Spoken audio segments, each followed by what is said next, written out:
PDF के लिए Telegram join करें। डिक्टेशन स्टार्ट होगा 5 सेकंड के बाद।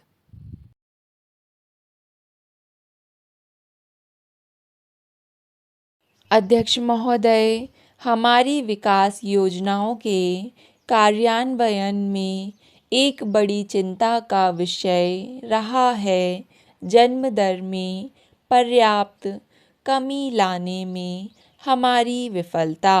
इस कारण से जनसंख्या में भारी वृद्धि हुई है। आज देश के सामने जो सबसे बड़ी समस्याएं हैं उनमें से यह एक है और मैं आयोजकों की प्रशंसा करता हूँ कि उन्होंने इस पर ध्यान केंद्रित किया।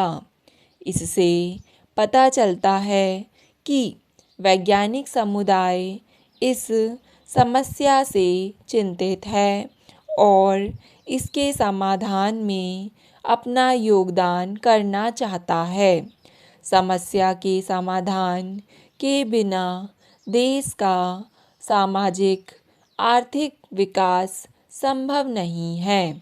हमारी वार्षिक जनसंख्या वृद्धि दर लगातार 2% रही है और इस गति से सदी के अंत तक देश की जनसंख्या 100 करोड़ हो गई है। सन 2024 तक शायद यह दुगुनी से भी ज़्यादा 170 करोड़ हो जाए। सचमुच ये आंकड़े डराने वाले हैं। यह वृद्धि तेजी से आर्थिक विकास करने और लोगों की जीवन स्तर सुधारने के हमारे प्रयासों पर प्रतिकूल प्रभाव डालेगी। जनसंख्या पर प्रभावी ढंग से नियंत्रण पाने के लिए यह आवश्यक है कि एक व्यापक दृष्टिकोण अपनाया जाए। जनसंख्या नियंत्रण कार्यक्रमों को संपूर्ण विकास प्रक्रिया से जोड़ने की आवश्यकता है। सामाजिक आर्थिक कारक जैसे महिला साक्षरता, लड़कियों की विवाह आयु, संगठित क्षेत्र में महिलाओं के लिए रोजगार के अवसर और आर्थिक विकास, इन सब का जनसंख्या वृद्धि से गहरा संबंध है। दूसरे देशों के अनुभव से पता चलता है कि शिक्षा और आर्थिक विकास परिवार को आकार को निर्धारित करने वाले दो सबसे महत्वपूर्ण कारक हैं। इसलिए आवश्यक है कि जनसंख्या नीति को शिक्षा योजनाओं और दूसरे विकास कार्यक्रमों से जोड़ा जाए, विशेषकर सबसे निचले स्तर पर। परिवार नियोजन कार्यक्रमों में बड़े स्तर पर इस बात की भावना पैदा करने और लोगों को सामुदायिक स्तर पर एकत्रित करने की आवश्यकता होती है ताकि पूर्वाग्रहों तथा अन्य कमियों को दूर कर सकें। हाल में अन्य सार्वजनिक मंचों पर प्रभावी जनसंख्या नियंत्रण कार्यक्रम की आवश्यकता पर बल दिया गया है। प्रधानमंत्री ने आगे कहा कि यदि आप गांव में जाकर किसी ग्रामीण को परिवार नियोजन की सलाह देते हैं तो आप उसे जो भी कहें उसकी अपनी भाषा में कहिए, वैज्ञानिक भाषा में नहीं। उसे समझ आ जाएगा और आप पाएंगे कि आपकी आशा से कहीं शीघ्र परिणाम मिल रहे हैं और शायद बेहतर मिल रहे हैं। वर्तमान स्थिति को बदलना होगा। मुझे विश्वास है कि स्वयंसेवी संगठन इस काम को और भी बेहतर ढंग से कर सकते हैं, पर उन्हें स्वयं को प्रशिक्षित करना होगा, जिसकी अपेक्षा उनसे की जाती है। यह दायित्व विशेषकर हमारे विद्वानों और वैज्ञानिक समुदाय को वहन करना है। आपका जनमत तैयार करने वालों में महत्वपूर्ण स्थान है। आप काफ़ी प्रभावी सिद्ध हो सकते हैं, पर इस प्रभाव को प्रयोगशाला से कार्यक्षेत्र तक पहुंचाना कठिन काम है। मैंने बहुत से मामले में देखा है कि वैज्ञानिकों ने बहुत अच्छा शोध कार्य किया है। अध्यक्ष महोदय, दूसरी सबसे बड़ी समस्या है रोजगार की।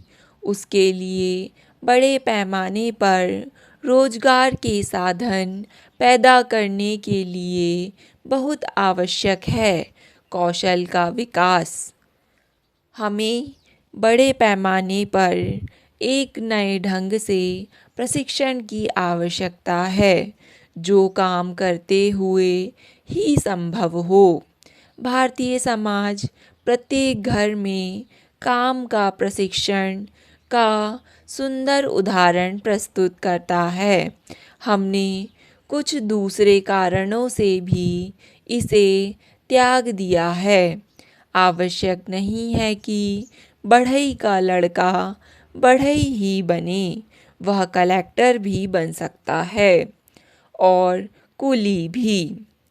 इतनी गतिशीलता तो हम ले आए हैं, पर काम पर प्रशिक्षण के बारे में हमारा क्या विचार है? वह प्रशिक्षण जो बुनकर या बढ़ई या लुहार के लड़के के घर पर ही उपलब्ध था, शायद वह चीज़ें बर्बाद भी करता था और इसलिए अपने पिता से मार भी खाता था, पर कुछ सीखता भी तो था। हम अभी तक इसका कोई विकल्प नहीं खोज पाए हैं। हमें यह बात समझ लेनी चाहिए और इस सच्चाई का सामना करना चाहिए।